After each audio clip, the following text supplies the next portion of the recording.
Boa noite, amigos. Bem-vindo ao segundo dia do nosso workshop de medição de vazão e válvulas de controle. E hoje estou dizendo aí que aproveitem essa noite de pura tecnologia. Teremos a apresentação hoje do João Paulo Pires, que é engenheiro de aplicação da Yokogawa, da Andres House, da Viviane e o Rafael Freire Ibelli. E vamos finalizar a noite com o Ricardo Duran, da Emerson Asco. E esse é o nosso...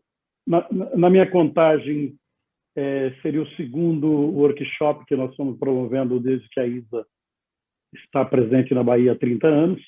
Aliás, estamos comemorando esse ano todo os 30 anos. E esse é um evento que está dentro das comemorações. O David lembrou de um seminário, de um workshop que nós fizemos no Hotel Fiesta, acho que na década de 90. Posteriormente, nós fizemos um agora em 2018 e estamos realizando esse. Infelizmente, não está dando para ser um workshop verdadeiramente, e sim um seminário. Mas o ano que vem, com certeza, faremos um workshop com apresentação e presença de todos. Quero agradecer aí a Yokogawa, a Andres e a Emerson por nos proporcionar essa noite, que com certeza será maravilhosa. E eu não canso de dizer, venham para a ISA vocês também, porque a ISA está criando o futuro da automação. E nós precisamos de todos. Precisamos das suas habilidades, perspectivas e visão para que isso aconteça. De qualquer lugar do Brasil, você pode se filiar a uma seção da ISA. Nós estamos abertos aqui ao pessoal do Norte e Nordeste. Quem quiser, só nos procurar, estamos à disposição. Vou passar a palavra para o João Paulo. João Paulo é um engenheiro de aplicação da Yokogawa e ele vai falar hoje sobre medição e controle de dosagem química. Uma boa noite a todos. Vou descompartilhar para que ele entre aí e se apresente. Eu gostaria que ele se apresentasse, fizesse um breve relato de sua carreira. Boa noite a todos, um bom evento. Obrigado, Jerônimo. Boa noite a todos. Bom, hoje o tema é controle e dosagens químicas. É um tema que vem muito de encontro aí ao que a gente está vendo hoje aí do workshop, né, sobre medição de vazão e válvulas de controle. Eu vou compartilhar minha tela aqui, vocês me avisam se vocês já estão enxergando, tá?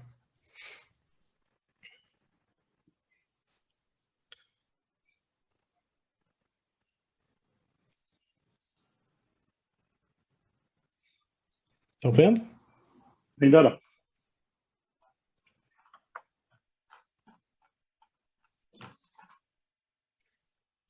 Agora sim.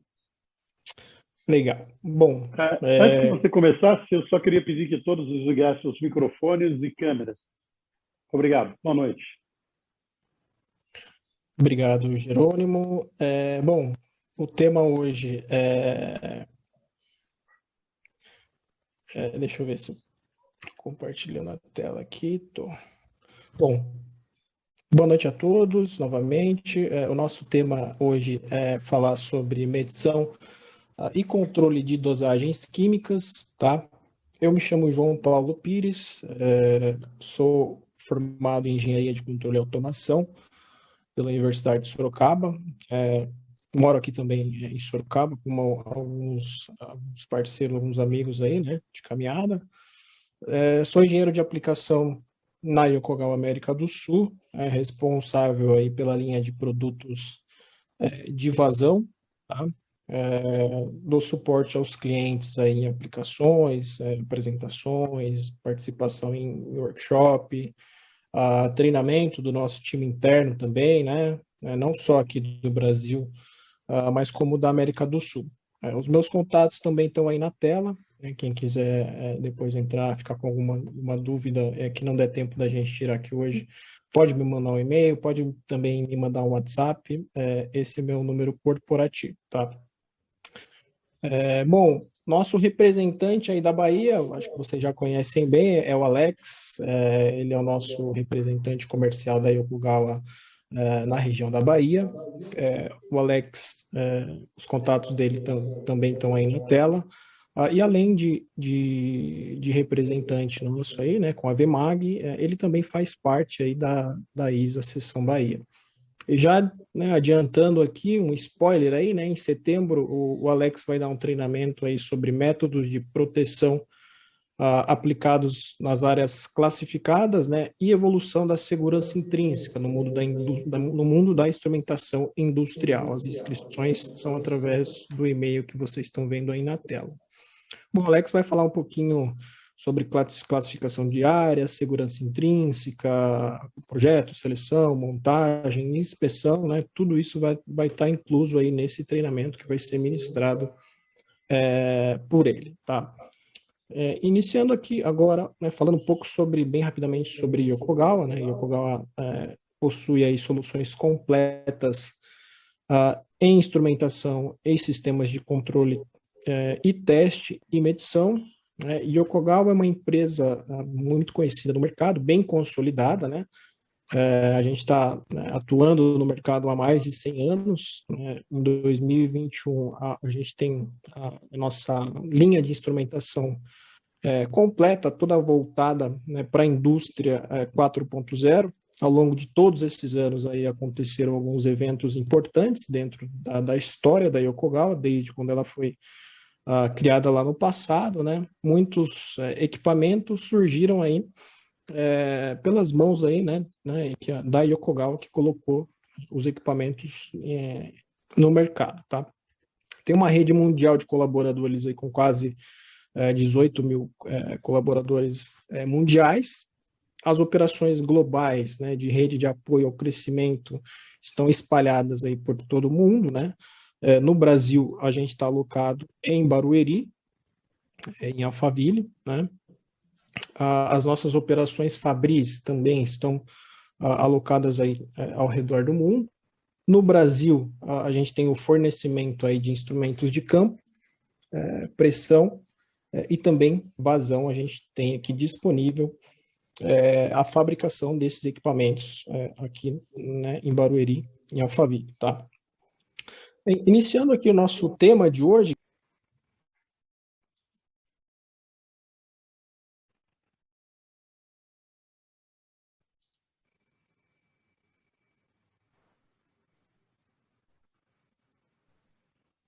Não estou ouvindo mais não, viu? João Paulo, você ficou mudo. Estão me escutando agora? Agora sim. Pode começar essa tela aí de novo, que a gente não ouviu nada. Tá, legal. Positivo. Então, vamos iniciar então falando um pouco do que é, né, a injeção química. Eu comentei que o tema do workshop de hoje, medição de vazão e válvulas de controle, né, envolve muito também o tema de injeção de químicos, né? Então, em uma representação bem simples, que vocês estão vendo aí na tela, né, eu queria, né, exemplificar e mostrar, né, o que seria uma injeção de químicos, né? Então, basicamente, a gente tem um químico estocado em um tanque, né? Esse químico precisa ser injetado em algum ponto, né, para ter uma função específica. Nesse exemplo que a gente está vendo aqui, quem faz a injeção desses produtos, do produto químico que está representado aqui, por exemplo, sendo um inibidor de incrustação, tá? A gente vai falar mais para frente aí também quais são as funções, né, desses aditivos químicos. E quem está fazendo propriamente dito a injeção desse produto químico aqui são as bombas, né? A gente tem uma bomba principal aqui que está empurrando esse químico aqui, né, para esse poço, para uma função específica. Nesse caso, um inibidor de incrustação, né? Nesse exemplo, a gente tem também uma bomba em stand-by, né? Se por acaso essa bomba der algum tipo de problema, precisar fazer algum tipo de manutenção, a gente consegue fazer um bypass, né, do químico aqui, para que ele continue injetando e fazendo a função que, nesse caso aqui, é um inibidor de incrustação. E aqui a gente também, né, ilustrando um pote de calibração. Então, uma maneira bem simples, né, a gente consegue ilustrar aqui como funcionaria mais ou menos um sistema de injeção de químicos, né, uma representação bem simples. A injeção química, ela requer aí disponibilidade 24 horas por dia, né, 7 dias por semana, principalmente no segmento aí de óleo e gás. Então, os fabricantes, principalmente de skids, né, de medição, têm essa capacidade, né, de entendimento, de saber que, né, o skid tem que estar disponível lá 24 horas por dia, 7 dias por semana, né? A operação de extração de óleo e gás, ela não para. Então, esses skids têm que estar disponível, né, e funcionando aí a todo momento, tá? Num sistema simples também, para ilustrar o que a gente pode ter de químico, né, injetando aí num sistema, por exemplo, de produção de petróleo e gás, né? Então, esse sistema aqui é bem interessante da gente bater um papo sobre. A gente tem aqui as linhas de gás em amarelo, a emulsão em preto aqui, o verde sendo o óleo, né, e o azul sendo a água. Então, imaginemos que a emulsão, né, o óleo chega nesse poço aqui, né, vem para esse manifold, e aqui ele se divide, né, ele vem para um separador de testes. Nesse exemplo aqui a gente está ilustrando como sendo um skid da Yokogawa, né, e ele vem também para um separador de produção, né. Então, aqui nessa linha de emulsão, a gente já começa a ver aditivos sendo injetados na linha, por exemplo, um anti-espumante, né, um anti-floculação, né, um inibidor de incrustação e também um desmulsificador. Então, tudo isso injetado diretamente ali na emulsão. Chega no separador, e a gente tem as fases ali que vai para a parte de gases, para a parte do óleo e para a parte da água. Vindo um pouco aqui para a parte da água, se a gente for fazer o uso dessa água, né, ou devolver essa água para o oceano, né, por algum motivo específico, se a gente não for usar essa água que é separada, é necessário ainda fazer mais uma separação desse óleo, fazer a proteção dessa linha contra corrosão, né? Usualmente, as linhas são fabricadas em aço carbono, então a gente precisa fazer uma proteção né, fazer um filme nessas linhas de transporte.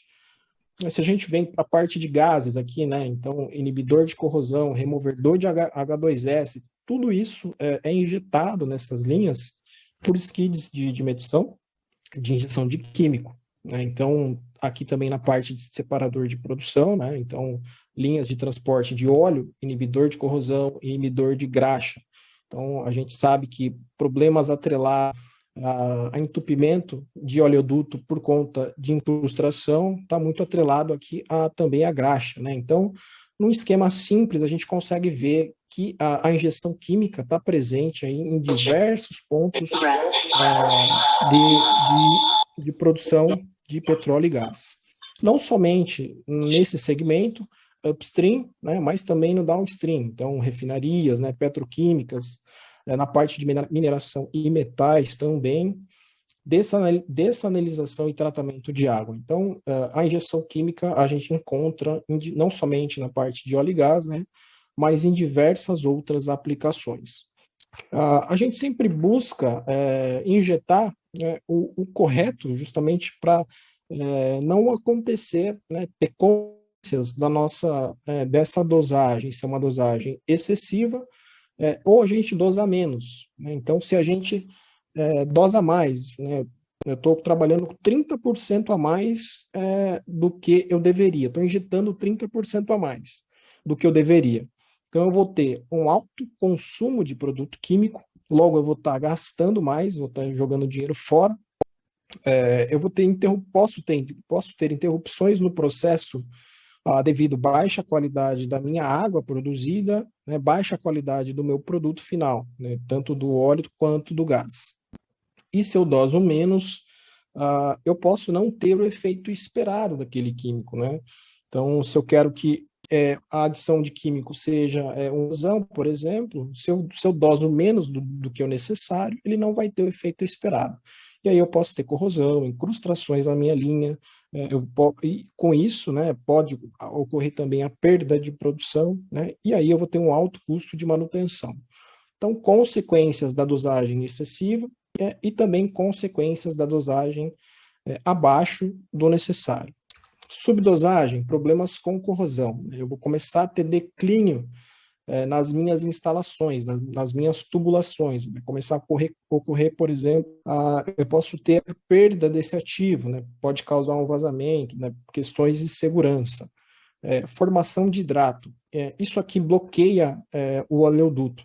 Então, se acontece uma condição onde a formação de hidrato, eu posso causar, perder, né, até mesmo a produção, né? A minha produção ela diminui. Formação de cera, asfalteno, né, e também incrustação, né? Tudo isso por consequências da subdosagem. Então, eu posso ter problemas de equipamentos, né, de instrumentação, válvulas, medidor de vazão. Isso vai reduzir a eficiência da minha planta, né? Pode aumentar a viscosidade do fluido que eu estou trabalhando, vai colocar aí mais carga na minha bomba. Consequentemente, eu posso ter paradas relacionadas à manutenção. Então, tudo isso é por consequências da subdosagem. Falando um pouco da emulsão, né? Se eu estou dosando menos que o necessário, né? A quebra dessa emulsão ela vai ser ineficiente. Eu posso estar transportando líquido na fase gasosa devido à espuma, né, que pode gerar, né, nessas condições de eu estar injetando menos na emulsão, na produção desse óleo. Então, eu vou ter maior tempo de separação do óleo e da água, consequentemente, maior tempo de produção, maior custo de energia, e tudo isso uma coisa vai atrelando outra, né? Uma baixa eficiência também da minha produção. E se eu doso mais? Como eu comentei no início, eu vou estar gastando mais, vou estar desembolsando mais para pagar esse químico, justamente por eu estar injetando 30% acima do que eu preciso, né? Os custos logísticos eles começam a ficar mais elevados. A gente sabe que reabastecer aí uma plataforma não é um trabalho muito barato, né? Então, os reabastecimentos frequentes de produtos químicos, ele acabam aumentando, né? Com isso eu vou gastar mais também nesse custo logístico, e eu posso ter problemas com a qualidade do meu produto. Por exemplo, se eu doso excessivamente um desemulsificante, isso pode levar à turvação, né? E à quebra da emulsão inadequada. Então, sempre a busca excessiva, né, ali pelo set point. Eu preciso injetar 15 litros hora, né, eu tenho que ter ali minimamente um erro para não injetar mais e para não injetar menos do que o necessário. Então, H2S causa corrosão, cloretos causa corrosão, CO2 pode causar corrosão e oxigênio causa corrosão. Então, corrosão é uma coisa que a gente não quer nesse segmento que a gente está vendo com mais foco aqui, que é o óleo e gás. Então, qualquer problema de integridade nas minhas tubulações, eu posso ter problemas muito sérios atrelados à segurança, né, até mesmo da operação e dos operadores, tá? Então, falando um pouco, né, do que a gente conhece de sistemas de injeção de químicos, a gente pode ter um sistema, como a gente viu lá no início, que é a bomba. A própria bomba faz o controle da injeção do químico aqui para a cabeça desse poço, por exemplo, né? A bomba ela é normalmente conforme a API 675. O ajuste dessa taxa de injeção ele é feito diretamente no cursor da bomba aqui, né? Eu tenho um manípulo no skid lá nessa bomba, e eu ajusto se eu quero dosar mais, se eu quero dosar menos. Como é feita, como que eu vejo, né, se eu estou dosando o necessário? Existe esse pote de calibração aqui, né? Então, o operador precisa ficar monitorando o pote de calibração. Ao final do dia, por exemplo, ele precisa ir lá ver e visualizar se essa taxa de injeção foi correta ao longo do dia. Então, é uma operação totalmente manual que gera um erro, né, bem grande, aí, dependendo do químico que a gente está trabalhando. Tem químico que é muito difícil de manipular, né? A gente pode ter injeção de bomba, né, multicabeçote, nesse exemplo aqui, o mesmo químico ele está indo para vários pontos de injeção. Então, eu tenho várias cabeças de poços aqui que está sendo injetado esse químico, né? O mesmo químico para vários pontos. Notem que foi adicionado um medidor do tipo Coriolis aqui. Então, nesse caso aqui, eu já tenho um controle um pouco, né, maior do quanto está passando do químico que vai até o ponto de injeção. Então, eu venho aqui, olho no medidor do tipo Coriolis, está passando 20 litro-hora e eu preciso que passe 15. Então, eu venho aqui, faço o ajuste e faço, né, e olho aqui no medidor. Então, eu continuo tendo uma operação em modo manual. Então, isso também é muito parecido com o exemplo anterior, né? No exemplo anterior, a gente fazia o controle apenas pela bomba, não tinha os medidores aqui para a gente se basear. A gente pode ter também sistemas com válvula de controle manual. Então, não é mais a bomba que faz o ajuste da taxa de injeção, e sim uma válvula de controle manual, válvula do tipo IRCD. A bomba continua sendo conforme a API 675, e o ajuste não é feito mais aqui. Eu não vou lá no manípulo da bomba, eu vou no manípulo da válvula. Então, eu tenho ali o medidor para saber quanto que está passando, né, e o ajuste, eu preciso ainda continuar fazendo um ajuste totalmente manual. Então, essas válvulas, normalmente, elas se baseiam na pressão. Então, a vazão ela é baseada na pressão, são microválvulas ali, né? Com micro orifícios, tá? E eu posso ter também um controle de vazão em malha fechada. Então, nesse exemplo aqui, a gente já começa a ver a adição de um PLC, de um atuador, né, para fazer o controle automático dessa malha. Aqui a gente já tem uma válvula de back pressure, né, para fazer a compensação da pressão. Então, é um sistema, né, que já funciona de maneira um pouco mais automática, né? O ajuste ele pode ser feito aí remotamente, né, via PLC. Tá? Então, o que a gente conhece hoje de injeção de químicos, basicamente, são todos esses exemplos que a gente viu aí anteriormente. E o que surge, o que né, emerge aí de novidade que a gente pode falar um pouco mais, tá? Nesse exemplo aqui, é um sistema também multiponto, com o mesmo controle de malha fechada que a gente viu anteriormente, tá? Então, a única coisa que mudou aqui é o que é um sistema multiponto. O mesmo químico que a gente tem estocado aqui vai para vários pontos de injeção num controle de malha fechada, tá? O ajuste aí, ele é feito também remotamente, tá? E quais são os desafios enfrentados, né, em qualquer tipo, na verdade, de sistema de injeção de químicos? Taxas de dosagens instáveis. Então, como eu comentei anteriormente, existem químicos muito complicados de você manipular. Dependendo da vazão, se você tem uma vazão extremamente baixa, né, um químico muito concentrado, 1 litro-hora, 2 litro-hora. Então, são condições muito difíceis, né, da gente controlar, tá? Problemas expressivos quando eu trabalho em modo manual. Então, eu preciso ter um operador toda hora fazendo o ajuste daquele químico por conta de ser um químico chato de trabalhar. Problemas mecânicos aí atrelados às válvulas, né, às bombas, né? A gente tem aí essas válvulas do tipo RCD, né, são micro partes móveis ali dentro dessas válvulas. Então, qualquer tipo de precipitação química pode ocorrer um entupimento, por exemplo, né, obstrução. Dependendo da aplicação, pode requerer também um alto range. Tudo isso são desafios encontrados, né, que os clientes passam aí todos os dias nesse segmento aí de injeção de produtos químicos.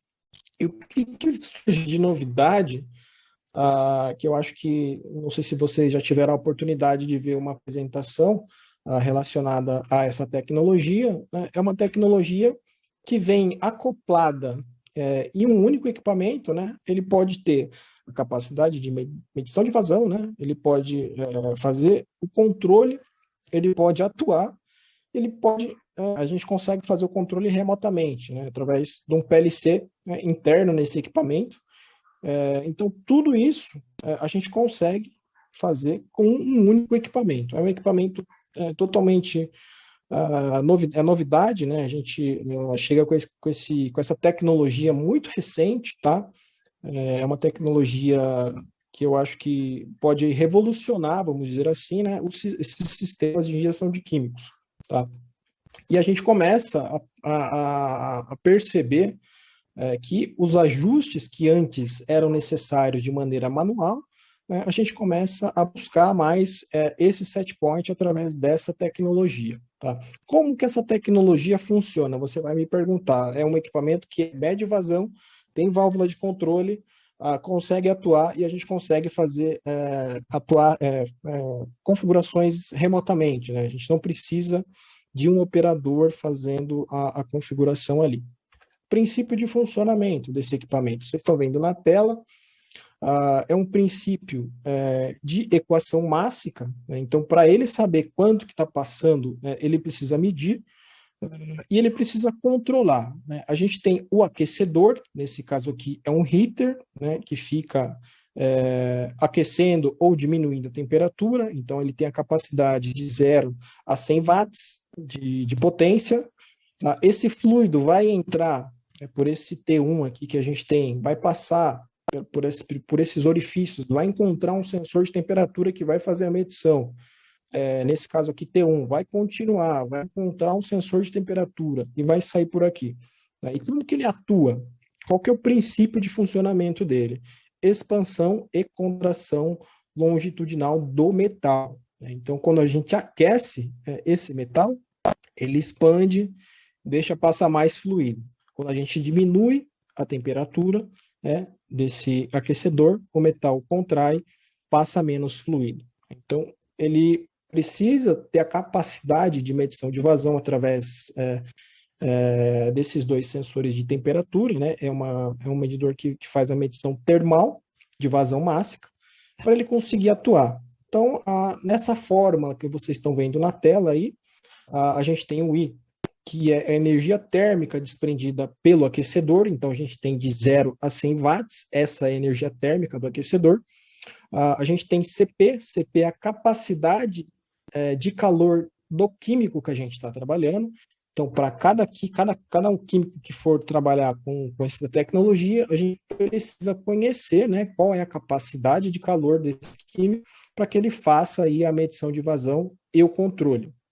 A gente tem T2 e a gente tem T1, nesse caso. E aí, no final de tudo isso, a gente consegue ter uma vazão máxima. No entanto, a gente sabe que a vazão, muitas das vezes, os skids, né, entregam a vazão em vazão volumétrica, então a gente faz a conversão, entrega também a vazão em volume.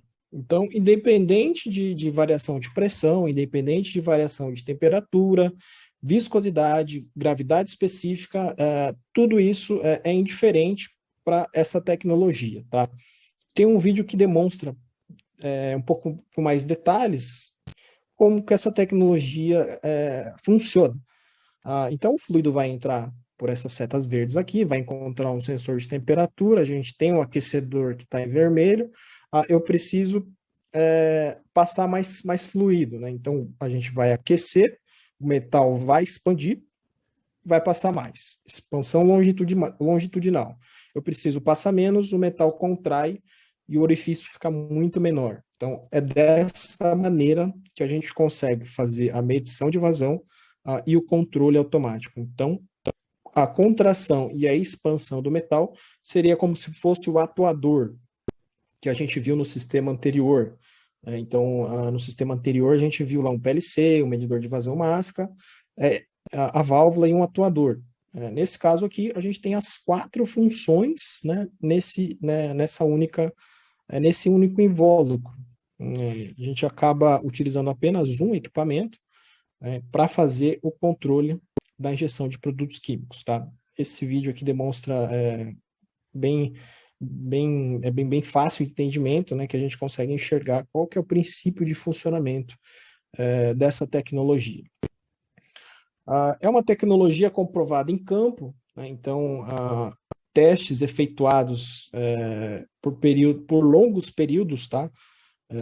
Comprovam essa tecnologia. Então, a estabilidade ao longo prazo, ela já é definida. Nesse teste que vocês estão vendo aí na tela, deixa eu pegar a caneta aqui, a gente fez teste com scale, inibidor de incrustação, né? Houve uma variação de mais e menos, né, da temperatura, né, mais 10 graus e menos 10 graus, variação da pressão upstream de 210 bar e downstream de menos 0,6 até 180 bar de variação, e a estabilidade média durante todo o período de teste de 9 meses foi melhor do que 1%. Então, nesse gráfico que vocês estão vendo aqui, deixa eu dar um zoom aqui que eu acho que fica melhor. A gente tem as características. Então, o amarelo seria os níveis aceitáveis, a variação de temperatura seria isso que vocês estão vendo aqui em roxo, né? O vermelho seria a vazão medida pelo equipamento, e o verde seria um medidor referência Coriolis. Dentro da referência que foi estipulada, o equipamento, a tecnologia performou, né? Ficou dentro das condições ali que foram estipuladas pelo cliente. Nesse outro exemplo, foi um floculante. Variação de temperatura aí de 8 graus, mais e menos, variação da pressão, e a estabilidade nesse teste aqui, né, ela foi melhor do que 3%. Esses testes, né, ocorreram em 2015, nessa plataforma na Noruega. Tá? Então, a gente precisa sempre alinhar, né, e entender as expectativas dos usuários. Muitas das vezes, o cliente final ele não tem o mesmo interesse das operadoras, né? Então, o cliente final ele quer reduzir custos do químico, porque quem paga aquele químico é o cliente final, não é a operadora. Ele quer ter eficácia desses aditivos químicos, quer ter, né, qualidade do produto final dele, e ele, né, mais do que nunca, quer ter uma alta precisão, né, justamente para começar a linkar as coisas. Então, se eu tenho alta precisão no meu sistema de injeção, eu não vou estar injetando 30% a mais. Eu vou estar ali num range de 5%, eu vou ter, sem dúvidas, uma redução de custo, né, dos meus produtos químicos. Né? Eu não vou precisar, por exemplo, gastar tanto, né, no químico, nem com a logística desse químico, porque eu tenho uma boa precisão desse sistema. E calibração, né? Então, muitas vezes a calibração em campo, com equipamento instalado, como que eu posso calibrar um equipamento em campo instalado? Muitas vezes, anualmente, né, os skids precisam passar por inspeções, né? Isso pode ser considerado até uma norma ANP, eles pedem que sejam calibrados, né? E as operadoras já, né, percebem outras vantagens, né? Então, a operadora, ela recebe ali, né, o dinheiro dela pela disponibilidade da planta. Então, a operação, né, não precisa estar ali a 100% do vapor, mas a planta tem que estar disponível, né, se for necessário aumentar essa produção. As operadoras também necessitam, né, e clamam isso, operação desassistida, né? Eles não querem ter que ficar um operador toda hora fazendo um tipo de ajuste em um sistema. Operação em modo automático, né, justamente para reduzir essa operação, esse tempo de pessoal fazendo manutenção, né, tendo que fazer ajustes, né, nesses skids, manutenção reduzida, né, e um baixo custo de manutenção. Então, sempre a gente percebe, né, que o cliente final ele, né, tem expectativas muitas vezes diferentes das operadoras, tá? Como que funcionaria uma calibração, né, dessa tecnologia, se a gente for pensar, eu quero comprar essa tecnologia, eu quero ter, né, na minha plataforma um sistema de injeção de químicos com essa tecnologia, e eu quero, né, ter anualmente a calibração desse sistema, né, porque a norma pede, eu tenho que fazer isso. Como que funcionaria? Nesse exemplo que vocês estão vendo aqui, o número 1 seria o tanque, né, de armazenamento do químico, Aqui no 2 a gente tem as bombas de injeção desse produto químico, tá? O 3 seria a back pressure, né, a válvula de contrapressão. O objetivo dela é manter essa pressão da linha independente do consumo lá no final, tá, desse produto químico, e o independente da vazão da bomba. Tá? O Coriolis, o objetivo desse medidor Coriolis é permitir a calibração do sistema em cada ponto de injeção, tá? Válvulas, né, seletoras, que eu consigo direcionar modo calibração, modo normal, né, e o equipamento aqui usado para fazer o controle dessa taxa de injeção. Tá? Então, como que eu poderia imaginar uma calibração em campo? Nesse exemplo aqui, a gente teria um skid com uma linha principal, por exemplo, o mesmo químico sendo injetado em várias linhas. Eu teria uma linha em bypass com um medidor do tipo Coriolis, tá? E não, nesse caso aqui, sim, né, um em cada linha, se a gente fosse fazer em sistemas convencionais, tá? Apenas um medidor. E nesse caso aqui, todos os equipamentos para fazer o controle. Então, a gente tem o modo normal. Então, o químico está sendo injetado dessa maneira. Então, o químico vem, passa por aqui e entra lá para o ponto de injeção, tá?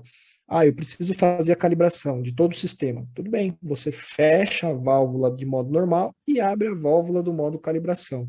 O químico vai desviar, passar por dentro do medidor e vai passar por dentro do sistema aqui que está fazendo o controle. Então, é dessa maneira que a gente faz a calibração e confirma anualmente, se for necessário, a confirmação de que o equipamento está dentro dos parâmetros de fábrica.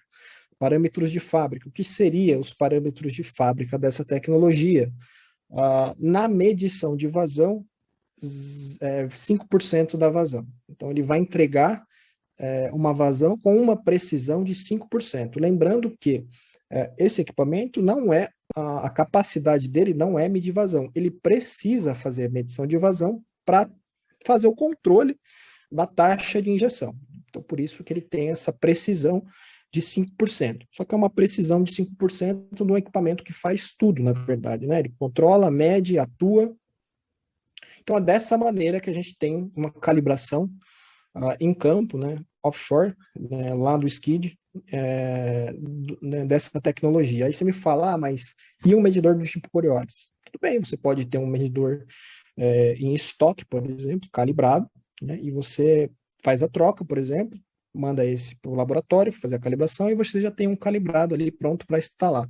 É muito mais simples fazer, se for necessário, fazer uma calibração apenas de um equipamento do skid, tá? Aqui seria as formas de você abrir e fechar as válvulas de modo normal e modo calibração. Então, você fecha uma e abre a outra. E assim, a gente for pensar em soluções avançadas, né, operações remotas, por exemplo, com essa solução aqui a gente já começa, né, a ter soluções muito avançadas, se a gente for pensar, nesse mundo de injeção de químicos. Nesse exemplo que vocês estão vendo na tela aqui, deixa eu até dar um zoom.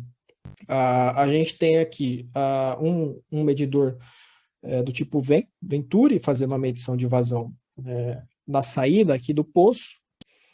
E dependendo da produção, você precisa injetar certa quantidade de químico.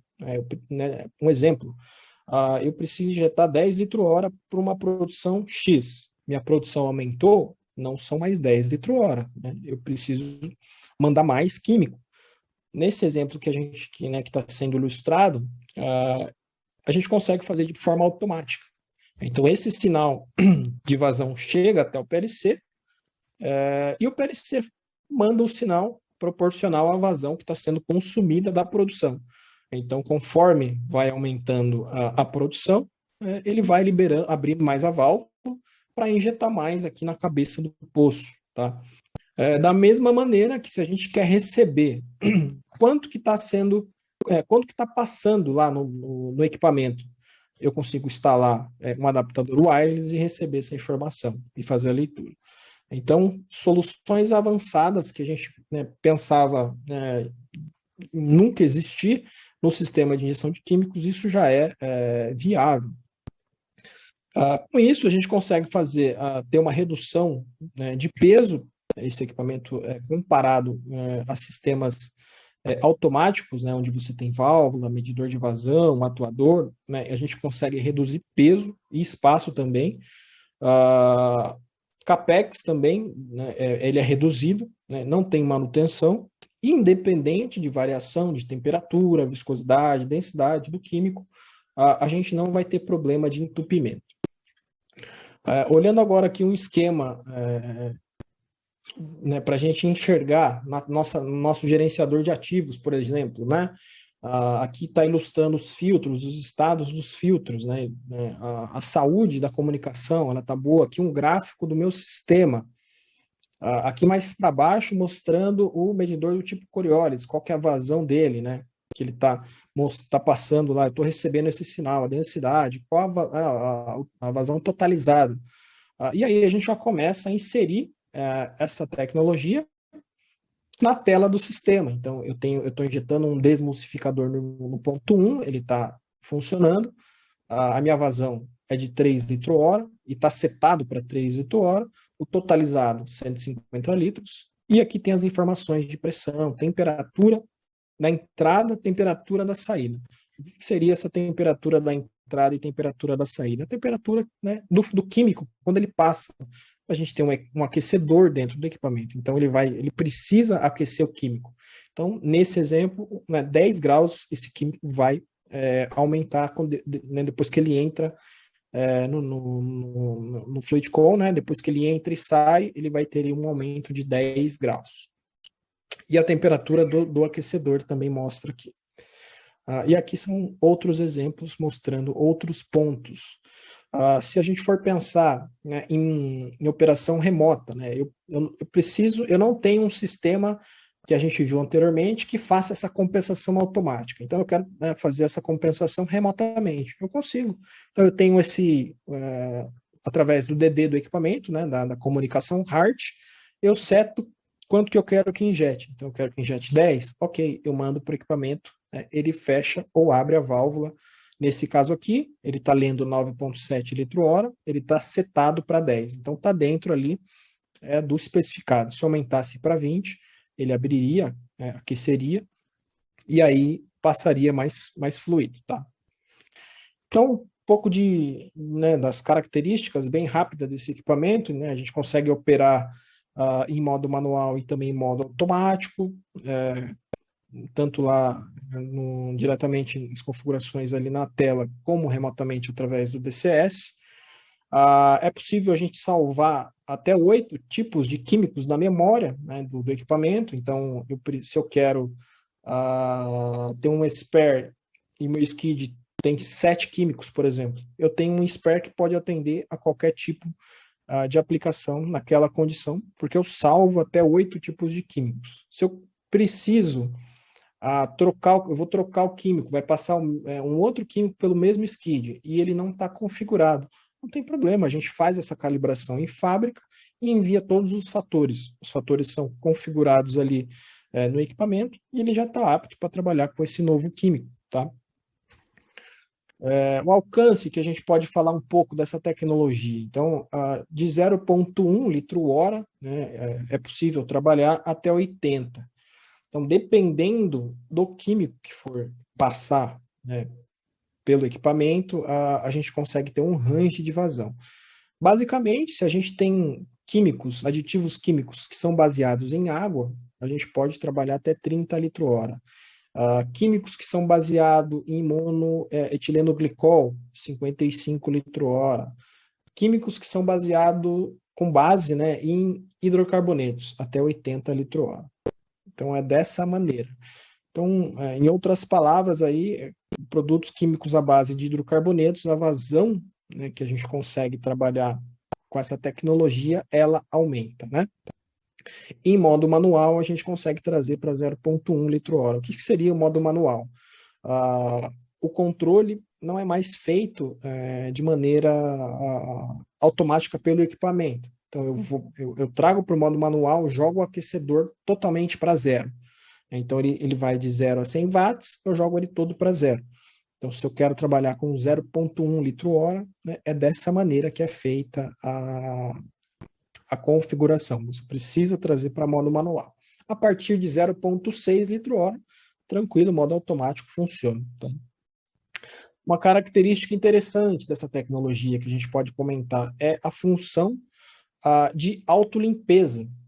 Deixa eu dar um zoom aqui na tela para mostrar para vocês. A função de autolimpeza, né? Como que funcionaria? Então, ele se limpa sozinho? Como assim, né? O que que seria?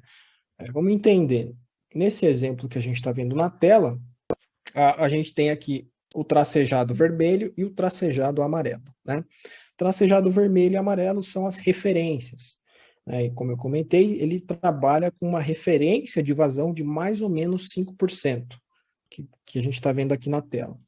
O azul, né, que a gente está vendo bem no centro aqui, é o que eu setei. Então, eu setei 9,5 litro-hora. E o que ele está lendo? Mais ou menos 9,5, que é o outro azul que está aqui sobrepondo, tá? O que seria essa linha um pouco mais clara, que né, fugiu das nossas referências aqui? É um medidor de vazão do tipo Coriolis, que sentiu alguma coisa aqui e voltou, né? Ele, por um curto período, ele subiu a vazão rapidamente e voltou. O que aconteceu? É a função de autolimpeza do equipamento.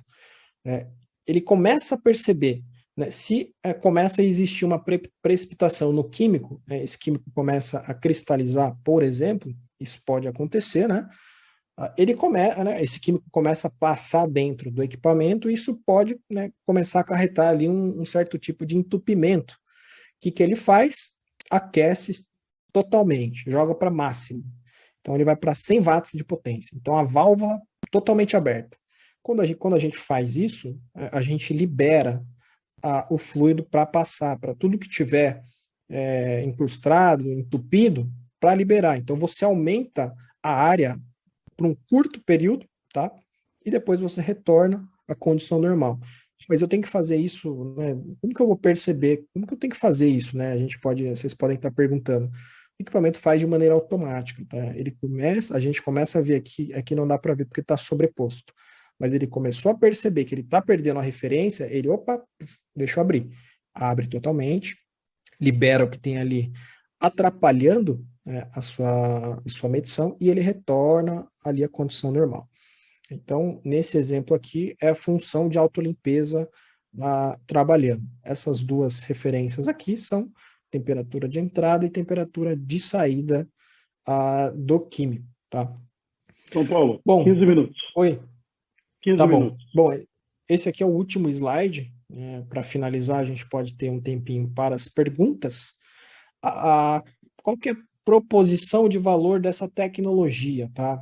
É uma tecnologia que chegou para inovar, tá? A gente não tem nada parecido no mercado com isso, né? Vocês podem pesquisar, não existe nada parecido, é uma tecnologia totalmente revolucionária, eu diria, que tem como proposição de valor CAPEX reduzidos em projetos Greenfield, tem um DCS mais simplificado, você consegue ter redução de tamanho e peso do seu skid, tá?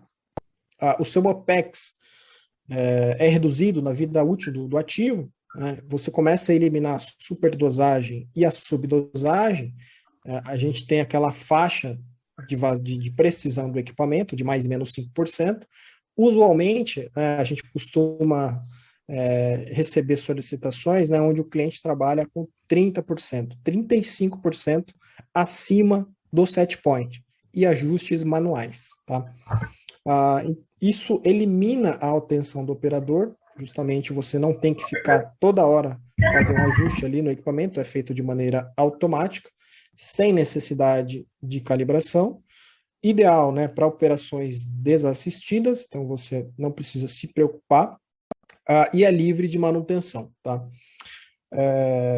Você também reduz também a exposição, né, dos operadores a produtos químicos, né, por conta de ter que ficar fazendo qualquer tipo de manutenção, por exemplo, no skid, fazendo algum ajuste, tá? Isso também é reduzido.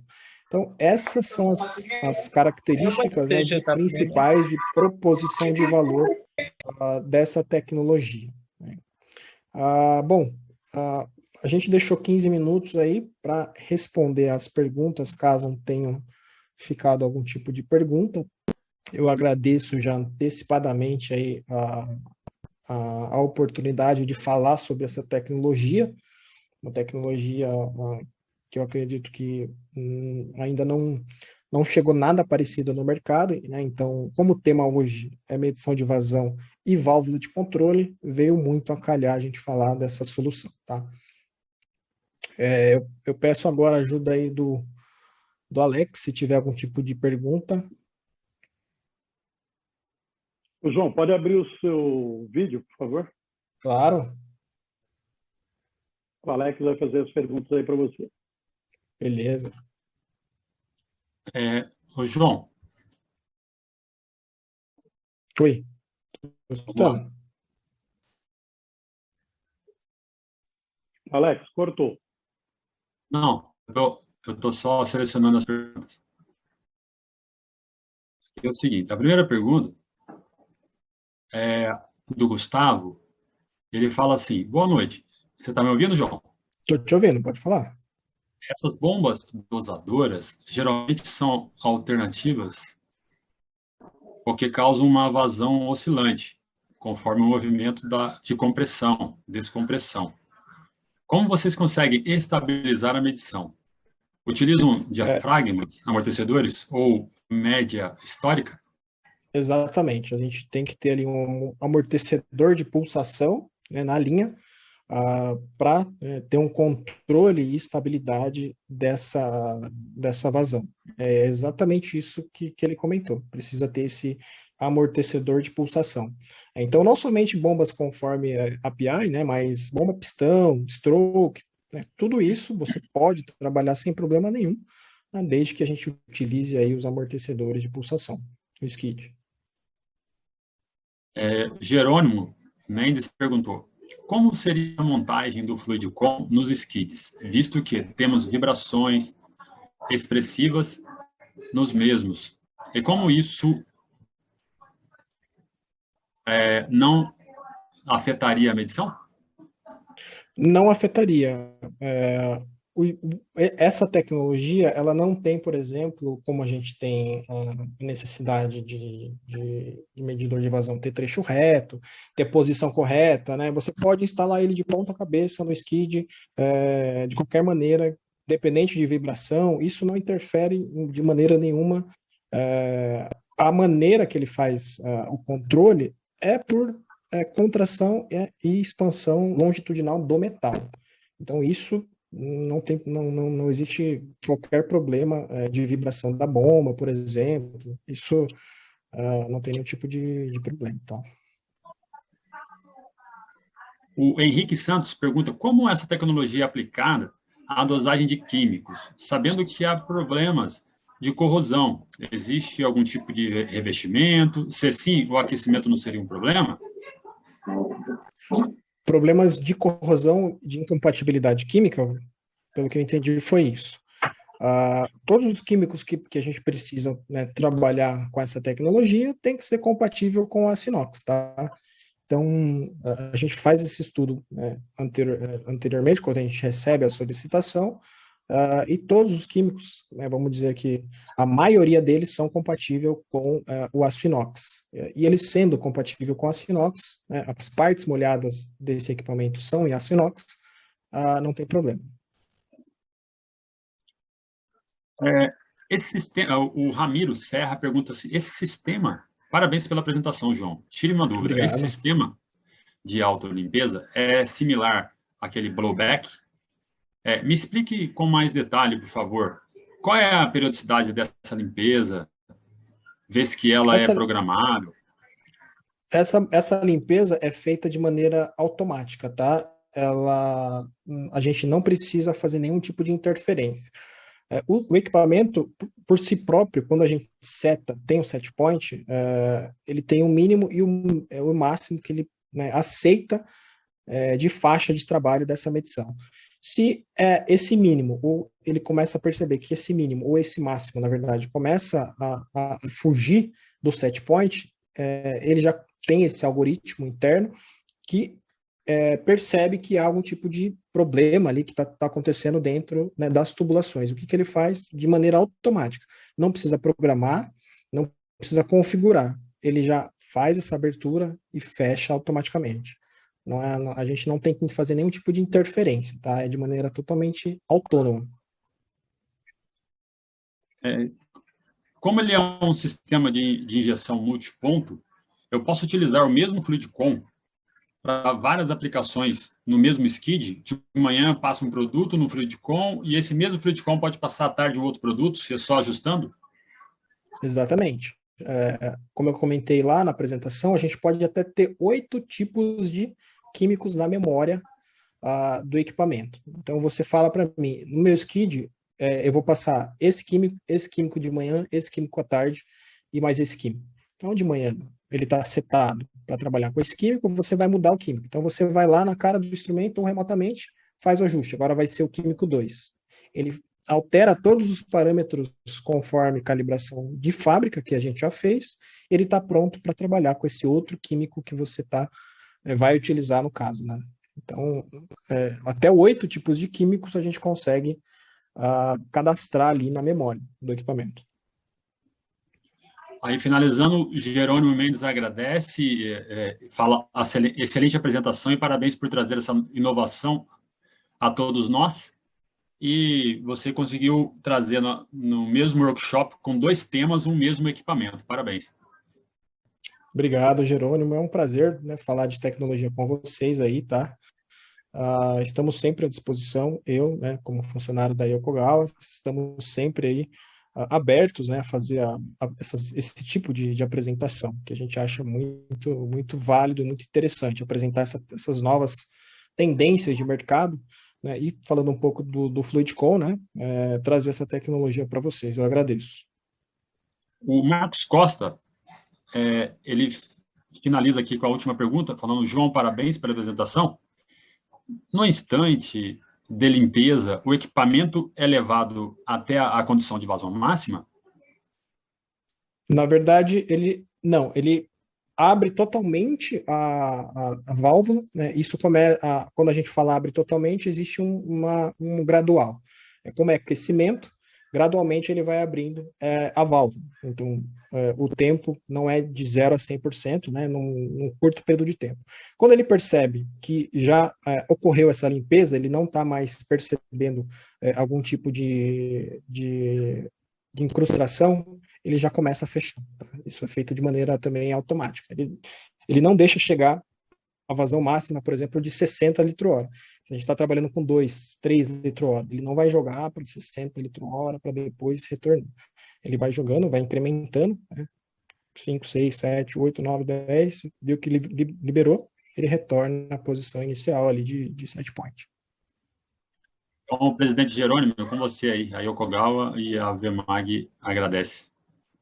Obrigado, João Paulo. Eu que agradeço. Principalmente pela excelente apresentação e pelo tempo. Deu exatamente os 30 minutos aí. Você ainda tinha mais 1 minuto.